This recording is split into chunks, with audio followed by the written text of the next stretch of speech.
You can always edit, right? Welcome back to round number 4 of 6. We have another... We're really culling the field quickly here because it being 37 players, we're playing 6 rounds. So we're really short on undefeateds. So we're going to have Alan on again. You know, I don't mind. I like this deck enough that I'm willing to back-to-back it. Yeah.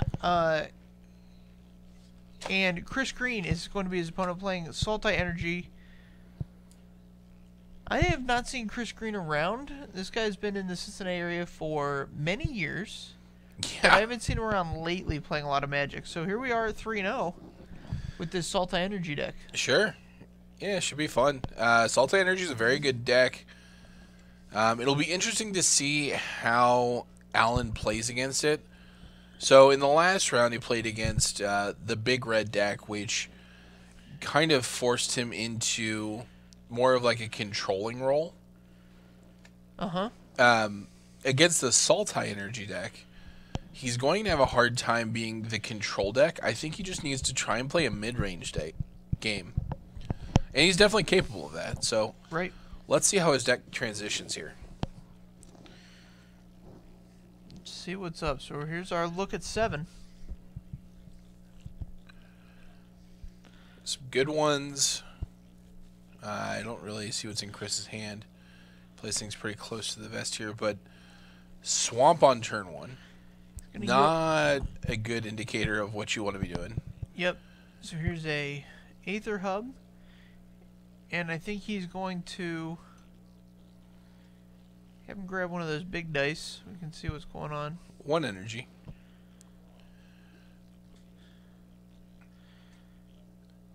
And here's a Glintsleeve Siphoner. That has 2 energy. Comes into play trigger. Yeah, very nice. These Glintsleeve Siphoners are very good. Except when they get pushed into a pit by a Spartan. Then it's a little rough. This is Grixis! 2 mana and pass for Alan. But he's got all his colors online, so... That's true. As we saw in game 1, that's not, or in the previous round, that's not always the case. Here's a cub. Here's a cubby. With some energy backup. Abrade the cub. Put a braid on the cub. So I don't know if Chris has a Blossoming Defense in hand, but you typically want to leave the Aether Hub open instead of just the Swamp. Sure. Especially on this turn, as he's going to get to cast a 3-drop, so your Fatal Push probably isn't going to do anything anyway. Right. And so we see if Alan, like, you know, notes that as a telegraph that there's no Blossoming Defense. Here's the... Winding Constrictor is a good one after 2 removal spells. Yep. Spend an energy. Another Winding Constrictor. Okay. Yeah, so if he can follow this up with literally any card that creates a counter, he's going to be in good shape. Yeah, Rishkar would be real nice here. Man, Rishkar would go so far over the top. Looks like he finally drew an island. How about a Verdurous Gearhulk?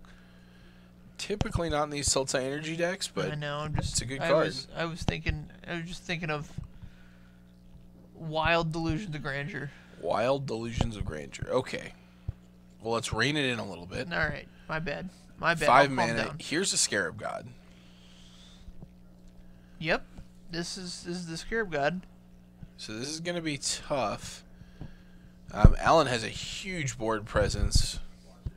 I don't know what his plan is here. Passing on 4, passing on 5.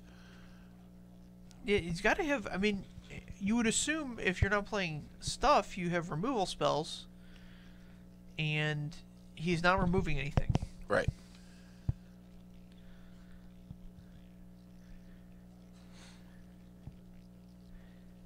Chris Green getting his scry in. Scrying early and scrying often. Down at the bottom.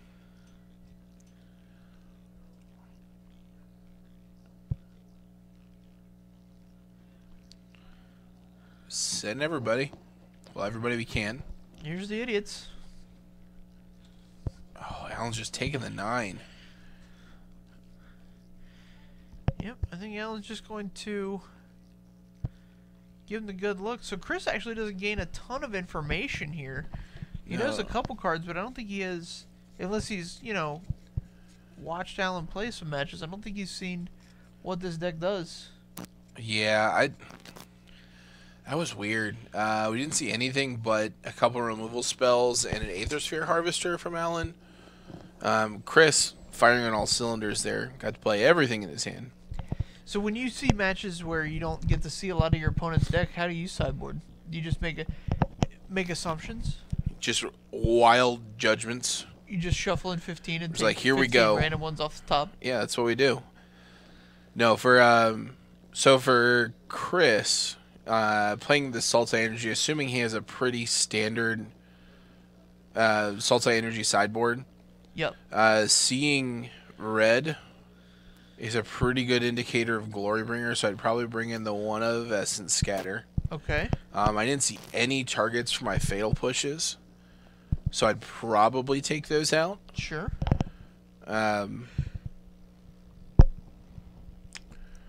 Second Scarab God's probably fine, although we also saw blue, so I'd probably want the negates. So I think my sideboard would probably be something like take out my Fatal Pushes, bring in Scarab God, 2 negates, and an Essence Scatter, with no information about Alan's deck other than the lands he played and the Aether Sphere Harvester. Right. Alan, I assume if you're gonna brew, If you're gonna brew, you should come up with a sideboard plan for the known quantities, because that's your advantage. right? Is that you're an unknown and they're a known. Well, we don't know what's in Alan's sideboard, but if you were playing your red deck, which is has a lot of the same components as Alan's deck, Right, has a similar goal. how do you sideboard against this Sultai Energy deck? So for me, Rampaging Frostodon's one of the better cards. Yeah, I don't think we're gonna see that here. Yeah, I concur. I was just saying that's like the first thing I grabbed. Magma Spray Magma Spray seems good. is also a very good good removal spell. Normally the Whining Constrictor is like the big problem, but Yeah. Alan's deck being black has a lot of answers. Yeah, we could push. Yeah. Makes it nice and easy. You don't care how many counters on something. You can always just push it. Yep. So push is the most important card I think Alan has. I will say if Chris puts Alan on playing blue in this black-red vehicles deck for the Scarab God, then it might be right to bring in the Jace's Defeat out of the board. Okay. But with that being the only card that it actually hits, I'm not too interested. Concur. This is an interesting one because he won game 1 and didn't give much information. He's going to be on the draw. This is typically in matches, like creature-based matches, where you're bringing out those cubs because they're so bad on the draw. But I don't know that he has enough information to judge this as a creature-based matchup. Sure. Alan's going to go to 6 here. Pretty typical. 6 and a scry is not the end of the world in this format. No, it's the beginning of the world. Is that when you really start living? Yeah. If I draw 7 and I keep it, I think something's very wrong. I'm misreading something. I don't understand. There should clearly be a better 6 in Scry. You're in the Adams Rosie School of Magic. That I can't read any of these cards. I don't know what's going on. No, it's I like going to 6 for the Scry if there's any awkwardness in the hand at all. Sometimes it's wrong, but it usually feels right.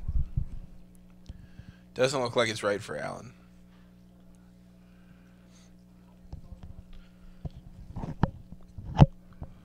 Oh, we're going overhead. Looks like he's keeping it 6. there's this card we're thinking about. We're gonna put it up top. PNLR, so at least we'll have a 3-drop this game. Yeah, and you can get away with removal spell 3-drop against that's perfectly fine. against the Sultai Energy deck. Being on the play, I'd imagine, is a big deal for him as well. You might need a red mana. For Booter, getting to see what's up. Here's all my duders. I guess you can get this Aether Sphere Harvester. Yeah, the Sphere Harvester is the best one to get because it turns off the Spire of Industry. So the hand is Gonti, Spire of Industry, PNLR, Glorybringer. Yeah, it'll take him off his 3-drop here unless he draws a red land. Right. Gonti, a big deal. Oh, draws another Aether Sphere Harvester. That's good. Yeah, That's real if he good. was afraid of the first one, the second one's got to be good, right? The second one's got to be terrifying. Because not only does he have the Aether Sphere Harvester in play, your only flyer is gatekeeping a second Aether Sphere Harvester. Yeah. And we've spoken about how good this Aether Sphere Harvester is against Glorybringer, because it is. It's a very strong card against opposing Glorybringers, but it's also great against like these tempo or mid-rangey decks that are just swinging in with small creatures repeatedly and trying to lean on removal. Any land is a winner here for Alan because Gonti's a big deal. Gonti can be a big deal. Gonti is a bigger deal against Teamer than it is against Sultai. A lot of Sultai's creatures are just little guys. So here we are with the PNLR. If I'm Alan, I'm probably comfortable just sitting back. I know my hand, I've got Removal Spell, Gonti. Oh no, he's happy getting in there. Swing while you can. I like 17 it. to 21. He took one on the Spire of Industry. That card super powerful, but Yeah, Spire of Industry, very powerful card. cost you some life.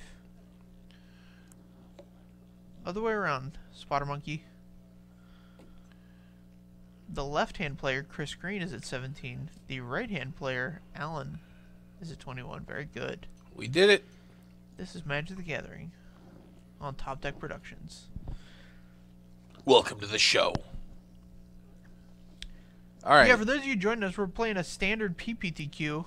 This is round 4 of 6. We have 37 players today. I'm the glorious Taylor Gunn, here with the handsome John Douglas. Sultai Energy taking a good think here about this board state. All right, so we're going to get an energy, 4 mana.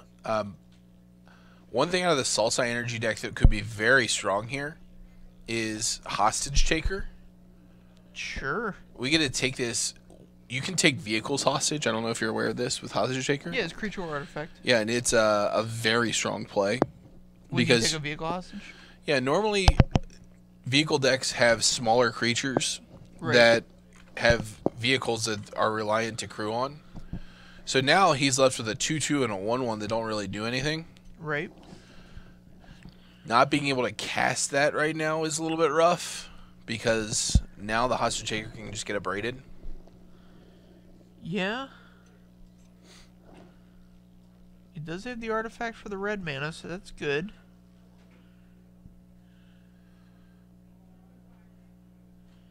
And we'll get some energy. But we cannot attack this turn unless we're interested in attacking with his PNLR, which is... Pretty loose. yeah, attacking with a Thopter's right out. That 1 damage isn't going to do anything. So here's 2. Comfortable getting 2 in, and that's fine. Yeah, you got to chip away somehow. Sometimes you can win these games just by your opponent looking down and find himself at 7 or 5, and you're just like, uh-oh. Uh-oh. Got to manage this life total a little bit here. Fireball you for 7. GG. It's been a while since that's been a viable standard play. I miss those days. I don't. No? No. How about Rakdos returns you for 7? I miss those days. How about... yeah, those were actually good days. How about the card Aurelia's Fury that never got played? Yeah, it just wasn't a deck for it.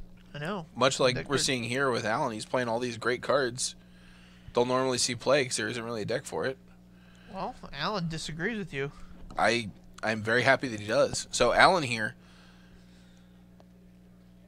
being bluffed perhaps by Chris into thinking he has a Blossoming Defense, or maybe it's not a bluff at all. Yeah, it sounds like he's just going to take 3 here. No big deal. Yeah, if 3's not a big deal, you're gaining 3 every turn. Yep. The Kirby. Siphoner.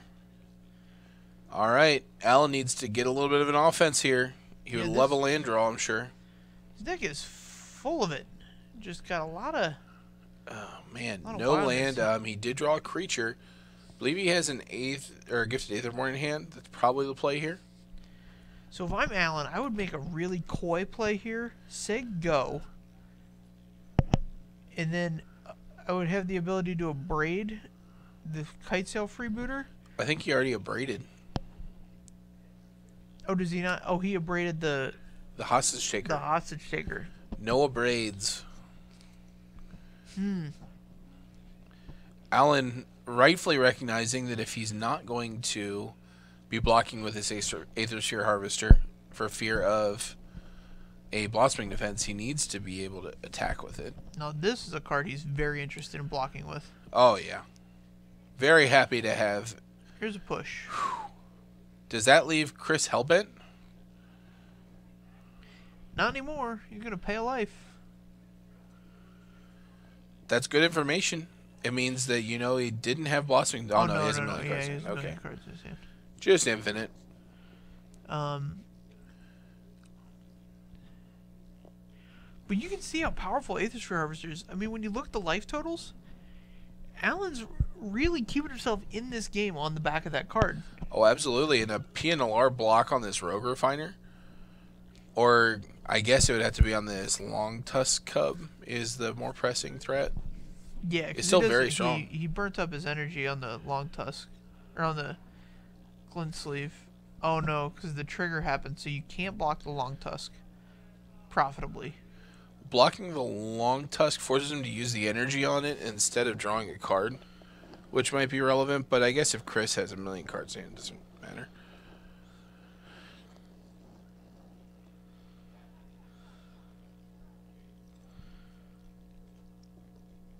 Yep, Alan's down to 10. He needs some action. He needs some lands. Yeah, lands are going to bring the action. Lands are going to bring the action. So Chris has Vraska's Contempt in hand. That's going to be a tough one to play around now. Yeah, I mean, I don't think Alan can afford to play around anything. He does draw land. He just has to make. And then this Gonti's a pretty good job of stonewalling the Cub. Yep, it's got Death Touch. It's going to basically draw him a card.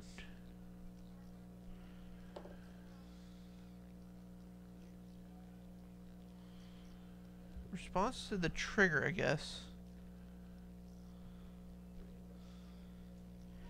Chris is going to give this one a good long think. Man, his hand was very still holding that land. I thought the stream had stopped for a second.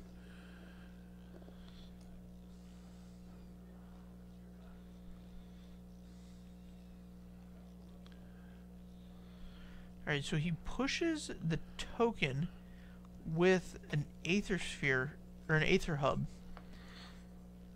This is an interesting play because he had 2 energy to draw another card with his Glint Sleeve Siphoner. And so now he could be on Vraska's Contempt, uses his other energy. He's choked on black mana.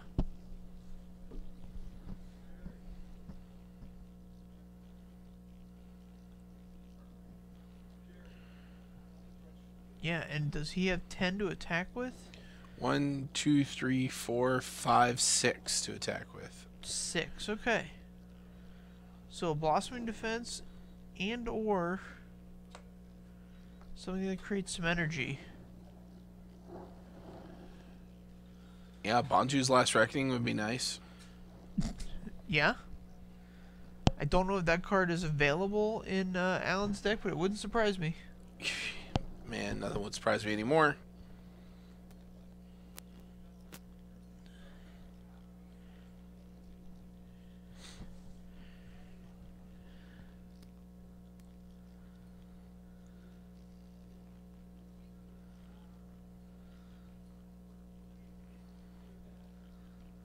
Down to 4. Chris with a follow-up play. He gets another trigger from his Long Tusk, but he missed it, so here we go.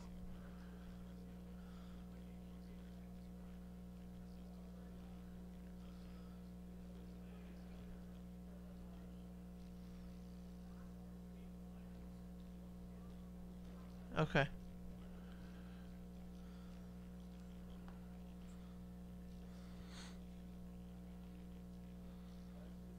Oh, we're going so wide here.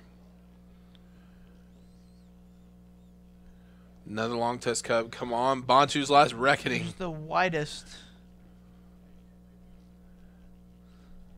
Doesn't look like it's going to work out for Alan.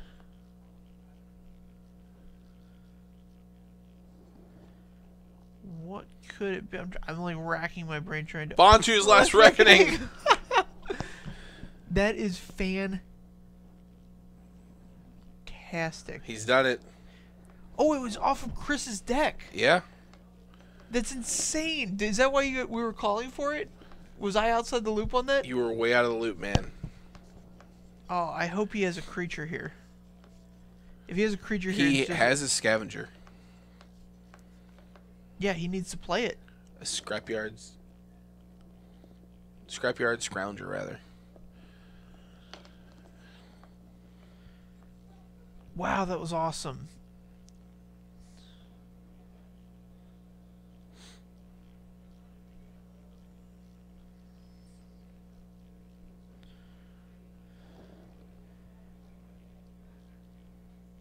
Yeah, he needs to cast a creature here and gain some life. He needs something. He needs... I mean... Another PNLR would be great, but even this scrounger is good. Here we go. Crew it up.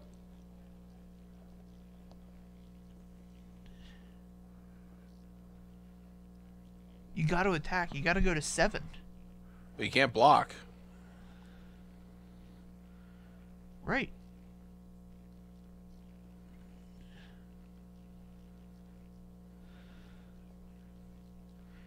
All right. Up to 7. Chris down to 7. 10. We're back in this.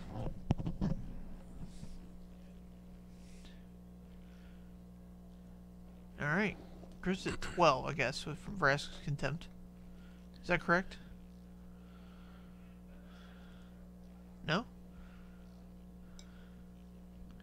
right, so the last card there was Push, it looks like. Gets rid of the Scrounger. Chris refilling his hand. Going to 9 in the process. So Alan's going to be able to get back this Scrounger next turn, so even if he can't play another creature... If he draws a land, he could get the Scrounger and play this Glorybringer. Just think of all the glory. I'm just saying. I mean, this could be the game-winning play. Chris has Hostage Shaker in hand and declined to use the 1 energy to generate blue mana to get the Aethersphere Harvester out of the way. Well, he wouldn't be able to cast it. Right. Oh, here's this other land. So now Alan gets to take 2.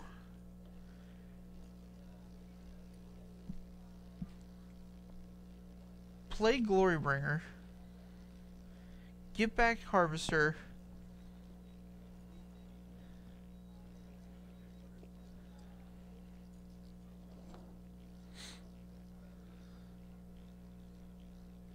Scrounger, it's game time. So, Chris has got a Hostage Shaker in hand, right? Yep, so Chris needs 9 to... is he going to pay the energy? So there it is. So Alan back up to 7. Chris down to 2. He has the Hostage Taker in hand. He could stop the Aethersphere Harvester. But that only buys him a turn, really. We could play the Hostage Taker, then the Harvester. Crew the Harvester with the Hostage Taker. Block any attackers that come in. Gain some life. This has gotten real interesting. It's gotten really good. Hostage Taker. Aethersphere Harvester. Play it.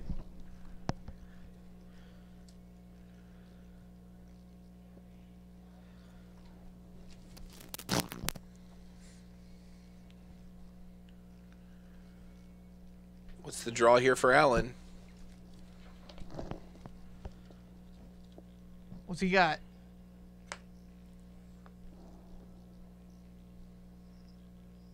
Alan's got him at 2. It's such a...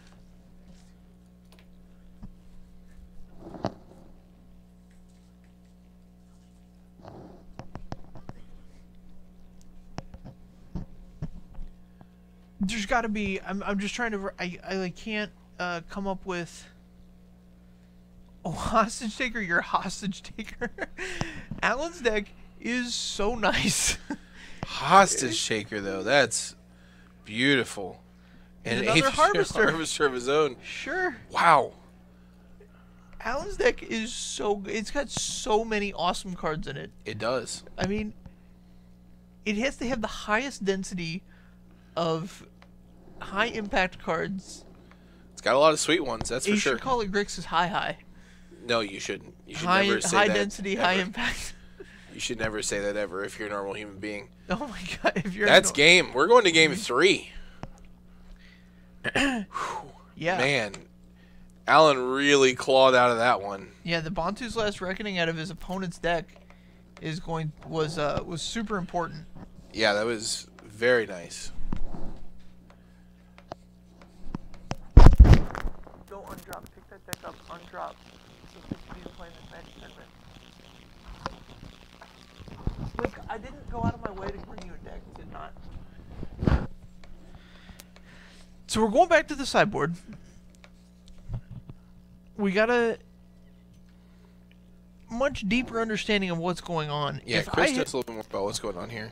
If I'm Alan and I have more hostage takers, I feel like winning the hostage taker game is super important. He probably won't. He has more removal than Chris does, though, because he has a braids as well as pushes. But Chris has blossoming defenses, and if your hostage taker gets blown out on a blossoming defense, that is bad news for you. Bad news? Big bad news, yeah. Noted. So Chris, I think, now seeing that this is actually a vehicles deck, has a lot of interaction with those Aethersphere Harvesters. Yep. Probably brings in an appetite or two. Sure. For the natural. I've got an appetite for that card. It's a good one. Other than that, I think this sideboard plan is pretty much the same. He's on the draw now, or he's on the play now, so Cub's still good. And honestly, it's rough to lose a match like that. Like, you keep thinking back, like, maybe I could have done something differently, maybe I could have done something differently. You lost because Gonti hit, like, your 1 or 2 of Bantu's Last Reckoning. Right. Which you don't need. Like, you could sideboard that out if you're worried about it. You were very much ahead that entire game. I would be going into this game 3 with a lot of confidence. Agreed. I think... and that's a tough thing to do. So while Alan's deck has the more impressive cards, Chris's deck has a tighter game plan. Yeah, tighter game plan, a lot of synergy, much lower to the ground. I hesitate to say that because Alan plays a lot of like Dread Wanderer, Scrappy Scrounger, which are very cheap creatures that with a lot of power, but we don't see a whole lot of those. So, and speaking of the devil, turn 1 Dread Wanderer. Can you imagine sideboarding for a deck that goes turn 1 land, turn 2 land, turn 3 Aether Harvester, and then your opponent goes next game turn 1 Dread Wanderer? you just got to be completely mind blown. Like, you have no idea something like that's coming. Oh yeah, you have to be completely befuddled, beside yourself. Alan's deck goes all the way from 1 to Scarab God. All right, here's the Cub. So now if you're Alan and you have the removal spell here, the trick is to attack in to get him to burn that energy. Yeah, I would swing. Even if I didn't have the removal spell, I would swing first. Right. If you can get your energy-hungry opponent to spend 2 energy into your removal spell, it means you got the card and the 2 energy. And here's a Rogue Refiner going up to 4 energy. That stuff's really important. Makes it very hard to play around. It makes it hard to get your deck moving forward if you don't have those extra reserves of energy. Absolutely. Alan drawing lots of Spire of Industries, it looks like.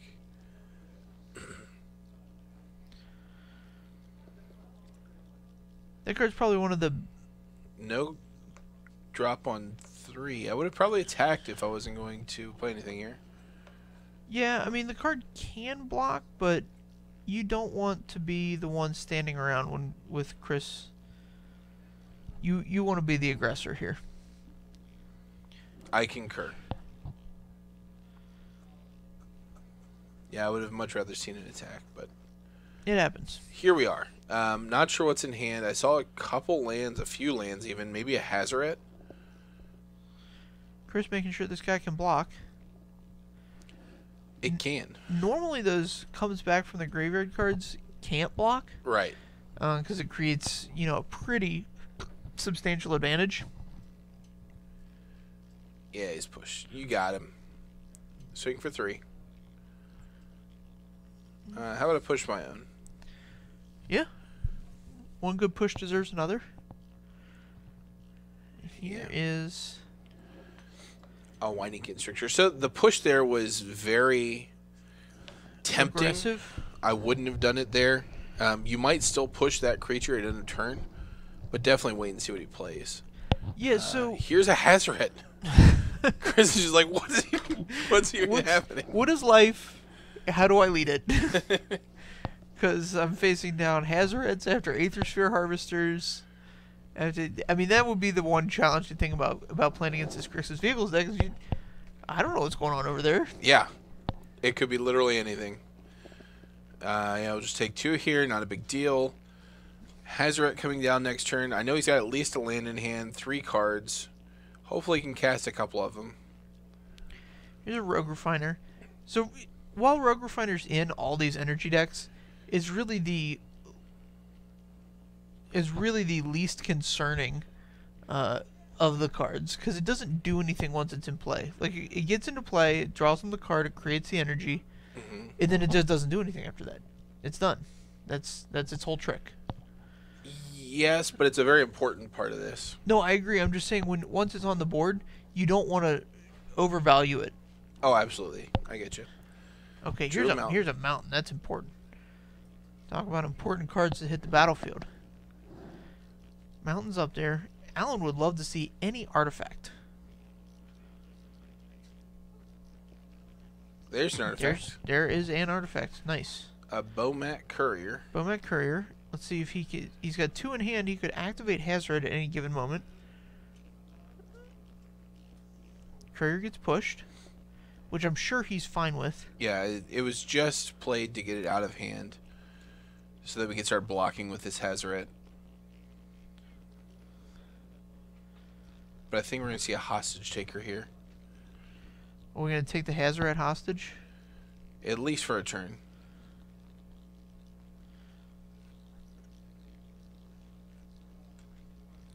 Alright, so let's see if Alan... I mean, Chris has to know that Alan can activate this Hazoret and block with it. I'd get down this Winding Constrictor before anything else. Good choice. Yeah, the extra damage isn't really relevant. He's got a healthy life total still, so...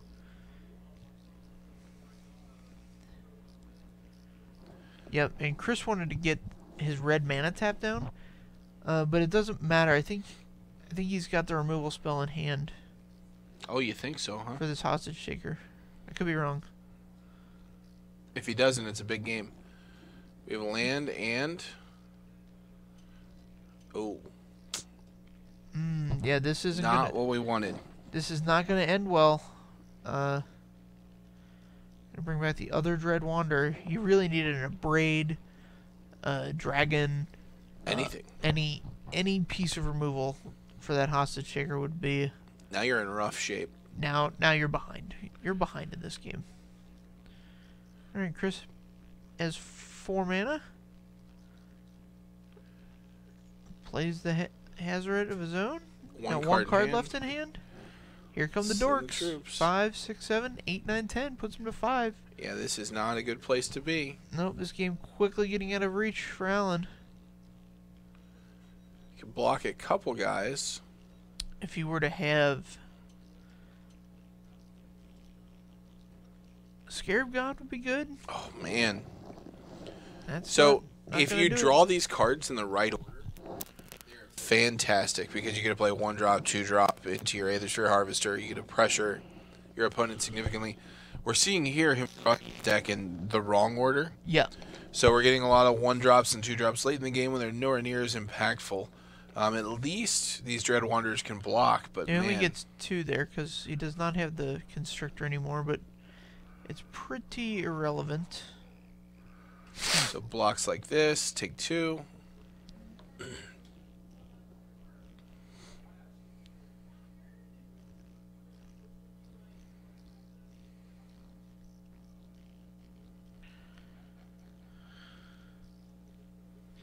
Yep.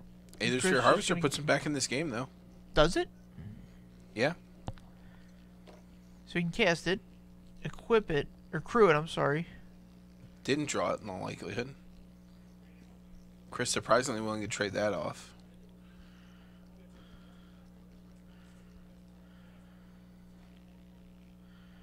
Here's another hazard. Of our own.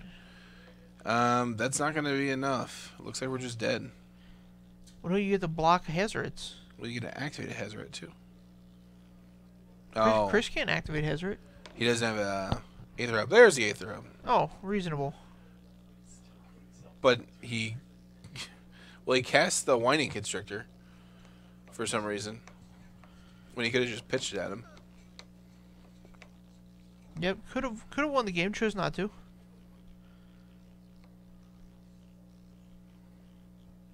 Hostage Taker here would be good. Hostage Taker does do some work, so you could hostage take his Winding Constrictor and recast it. I know you want to hostage take the Hostage Taker. Then you Hostage Taker the Hazoret, because he can just activate the Hazoret now. Well, yeah, that one came up in the wrong order for him. Yeah, drew the cards in the wrong order. Oh, Unlicensed Integration would have been a big one there. They were pretty good. But that's how that works out sometimes. Sometimes you just don't draw your cards in the right order, and it costs you the game. On the other side, Sultai had all the cards it wanted at all times because that's kind of what the deck does. Smoother than clarified butter. Yeah, whatever, man. We'll see you guys here in about 10 minutes. We'll be back for the 5th of 6 rounds and some tepid standard action. See you then.